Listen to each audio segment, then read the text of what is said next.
Video Game Show, the only video game show that knows how to waste your time for a good 60 seconds without an annotation to help you get this far. I'm your host, William Morris. I'm your co-host, Eugene Morris. Welcome to our first episode of Sega Genesis versus Super Nintendo. Now, as we told you in the last episode, we grew up with both Sega Genesis and the Super Nintendo, so there really is no bias whatsoever when it comes between us and consoles. We'll just review these games as honestly as we can. And for our first episode, we decided to compare the popular beat-em-ups from each brand. Representing the Sega Genesis will be Streets of Rage. And representing the Super Nintendo will be Final Fight. And of course, this excludes the arcades and Super Famicoms. We're going to be reviewing them as they were noticed when they came to the States. Yeah, only the games that appeared on the Sega Genesis and the games that appeared on the Super Nintendo. So without further ado, let's get started. Streets of Rage, or Bare Knuckle as it's known in Japan, was developed by Sega in 1991. It follows three renegade cops, Axel Stone, Blaze Fielding, and Adam Hunter, as they take matters into their own hands and try to clean up the streets of their city. Their goal is to wipe out the evil syndicate led by evil Mr. X. By the way, Blaze really is an underrated character. When you talk about strong women characters in the early days of video games, you think Chun-Li and Samus, and rightfully so, but Blaze often gets overlooked. Each character plays differently from each other. Axel is the most well-balanced one, while Adam is slower yet stronger. And Blaze has more ranged attacks and is the fastest on the field. Each character has a standard attack, jump, and grapple. With grapples, you can execute them from the front or the back with a unique result. You have an assortment of enemies that come at you, including our personal favorite, Mistress Mandy. Mistress Mandy wants to punish you! And the stages have overly sized bosses waiting for you. By breaking objects along the way, you can obtain monies, health power-ups, such as turkeys, apples, extra lives, and most fun of all, the objects that you can use to beat your enemies upside their heads, such as pipes, baseball bats, and broken beer bottles. So satisfying. But if you start to get swarmed, you have at your disposal an assist car which will unload all the heavy artillery. Now you only start with one per level, but sometimes you can find additional ones in certain levels. The controls are spot on, with the A button calling the car, the B button attacking, and the C button as your jump. And if you press attack and jump at the same time, you can do a back attack to fend off enemies coming at you from the rear. Now, one thing about this game that can get annoying from time to time is the fact that you can attack each other. However, there is a plus side to this. If you do it just right, you can actually perform team attacks. So at least there is a positive there. Also, enemies have a tendency to retreat beyond the borders of the screen to avoid getting hit by you. So unfortunately, you're going to have to wait for them to come back on the screen in order to be able to attack. It is unfortunately something that plagues the entire series. The graphics are colorful with awesome sound effects. The city streets you beat up the thugs on do indeed look like the city that's in grips of the crime wave, but it doesn't go too far, making the game look grim and dark. And the soundtrack is amazing. Composed by Yuzo Koshiro, Streets of Rage combines elements from hip-hop, contemporary R&B, techno, and house music, and throwing them together in an ear-pleasing blend. In other words, this series' original soundtrack will be on your iPod most definitely. Another interesting factor on this game is that you can actually get a bad ending. If you are playing two players, you can choose to turn against your partner, if you take up X's offer to join him. Yeah, it's pretty messed up, but if you want an interesting what-if option, well, it's there for you. Streets of Rage 2 hit game stores in 1992, taking place about 1 year after the first game's events. Mr. X has returned, somehow, and has captured Adam, somehow. Returning from the first game as playable characters are Axel and Blaze, and joining them this time around is Max Thunder, a pro wrestler, and Eddie Hunter, aka Skate, Adam's kid brother. The characters' attack list has been expanded, giving them far more of an individual feeling when they are fighting. Each has a special move performing double tap and attack. Skate, meanwhile, can dash forward. A big change here is that instead of calling a cop car for help, each character has a special move, such as Axel's Bare Knuckle attack, which does great damage but also depletes a bit of your health, so you will have to use it sparingly. There are more enemies this time around, like bikers and ninjas. And oh look, there's Mr. Spandy again. But not to worry, returning from the first game are the objects that you can use, such as pipes, baseball bats, and even kunais this time around. The graphics and sound effects are all stepped up, and the music is once again purely amazing. Streets of Rage 2 also features a duel mode in which the players can spar off against one another. All in all, Streets of Rage 2 took every single thing started with the original and improved on it. Then came Streets of Rage 3 in the year 1994. Once again, Mr. X is back, and this time he has teamed up with Dr. Dom, a roboticist, and has started replacing city officials with realistic-looking robots to control the city, literally at his own fingertips. Alex, Blaze, and Skate return to stop him along with Dr. Zan, who fights with mechanized parts. You can also unlock hidden characters, which is a nice touch too, such as the kangaroo, known as Roo. They tried to go even bigger and better than the first two games combined, as this one features a complex story with 4 different endings. Levels are also far more interactive, with pitfalls. The gameplay has also been tweaked with dashes and a dodge roll ability. This makes the fighting even more dynamic, with more combos and super abilities. You also have an energy bar that, when at its full power, will allow you to use any super attack that you have without losing any health. Along with the combat, the graphics have been improved as well, especially the background. I mean, look at those chains moving in the back whenever a big impact happens. Wow. This was also the first Streets of Rage game to have cutscenes. However, there is one major thing that hampers this game: the difficulty. Oh my god, the difficulty. Now don't get us wrong, the first 2 games were also quite difficult, but this game just took it way too far. And some of the challenges you will need to accomplish in this game when it's on its harder settings just make it nearly, if not quite literally, impossible. Hey look, there's Mr. Smandy again. Huh. Also, the story in Streets of Rage 3 is, well, pretty shark jumping in our opinion. First, this was about 3 cops wanting to clean up the streets, and now all of a sudden robots are involved. You know, it just seemed a little too far-fetched. I mean, we went from a hardened cop drama to a low-budget science fiction movie, so fast it's almost whiplash-inducing. Also, the music is not as memorable as the first 2 games. I mean, we get that they were experimenting, and it's still all in all good, but it's just not quite as catchy as the first 2. Streets of Rage 3 still has fun elements, but the overbearing difficulty made it the least out of the Saga trilogy, and it felt more of a chore in the long run. Final Fight, made by Capcom, started out as an arcade game before it was ported to the Super Nintendo in 1991. Originally meant to be a Street Fighter sequel called Street Fighter 89, the series became a spin-off. Final Fight and Street Fighter are closely linked, with characters from both games making crossovers. In crime-ridden Metro City, the newly elected mayor and ex-pro wrestler, Mike Hagar, receives a phone call from a representative of the Mad Gear Gang.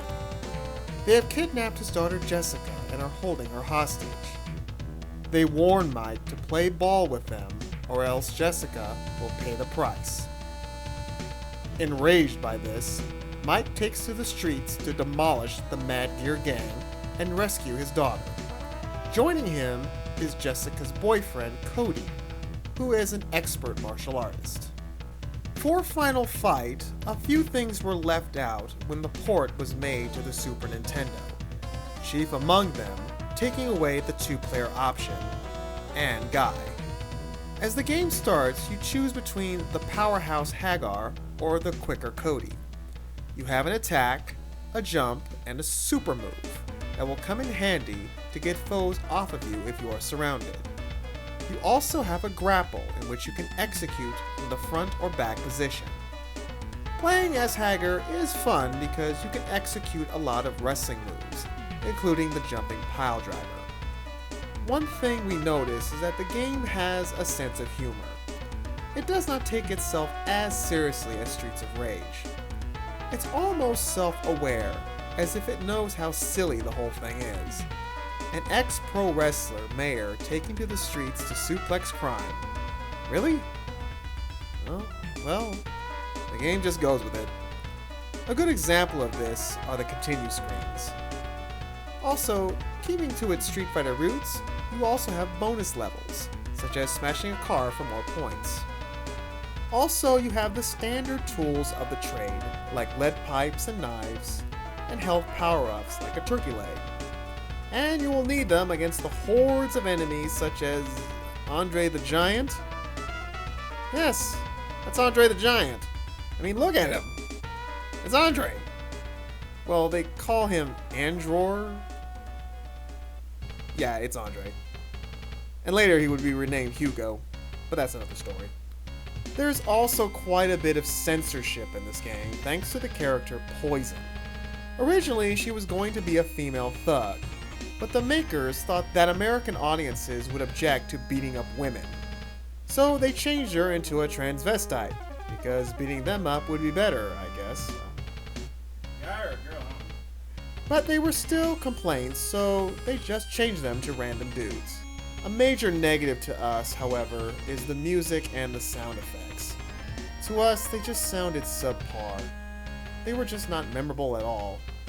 And to be honest, they got kind of annoying to listen to.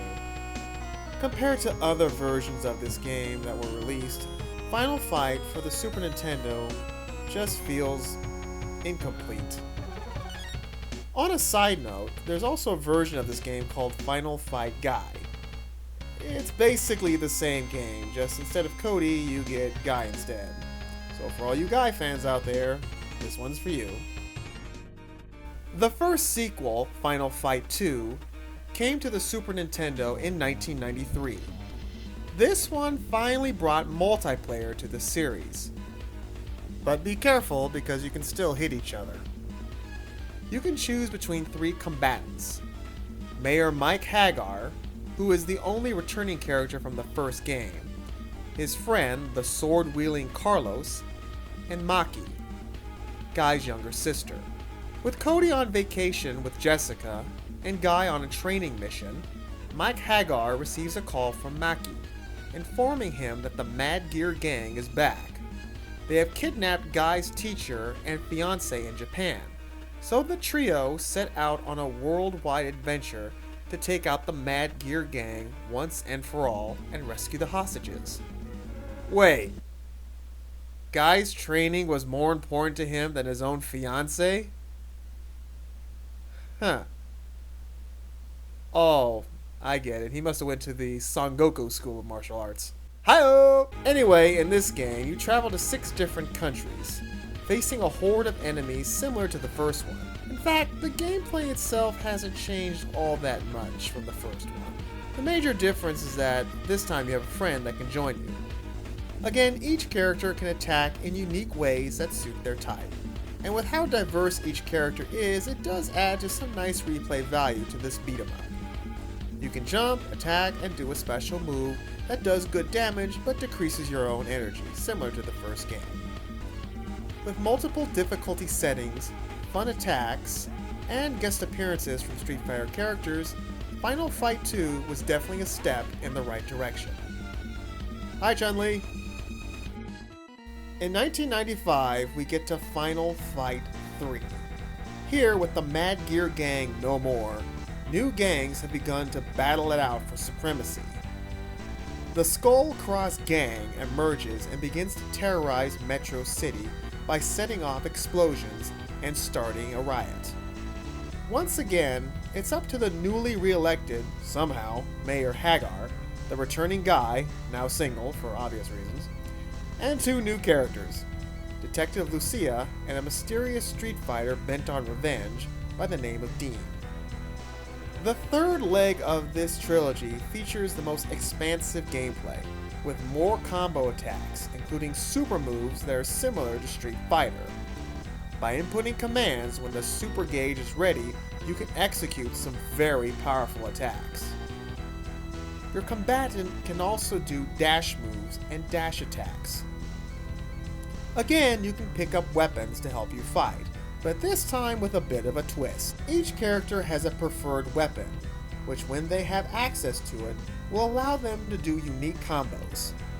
There are also the standard health items and bonuses that you can pick up along the way.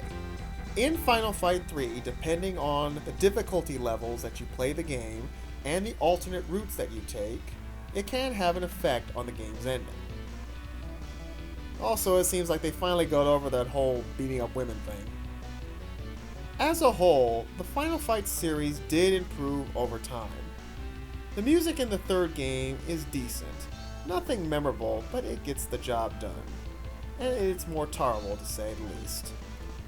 To us, Final Fight 3 was the one that really got it right.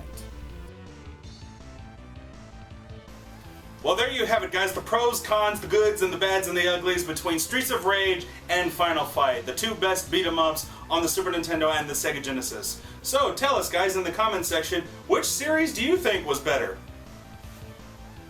Let us know. Meantime, we'll be back with another future installment of Sega Genesis vs. Super Nintendo. Please, by all means, let us know if you have any thoughts on what games you'd like us to compare and share. Just let us know in the comments. Indeed. Until next time, keep on gaming, viewers, and don't be haters. Hey, Will, aren't we going to say Rob? Do we have to? I guess not. We can always go to a swap meet and get another one anyway. Yeah. Oh, I guess someone's at the door. Excuse me.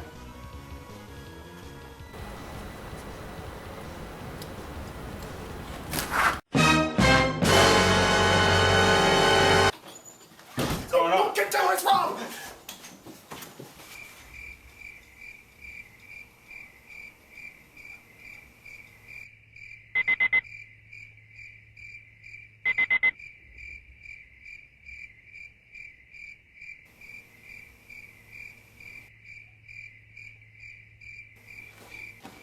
Remember to rate, comment, and subscribe.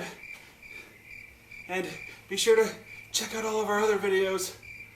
Well, see you guys next time.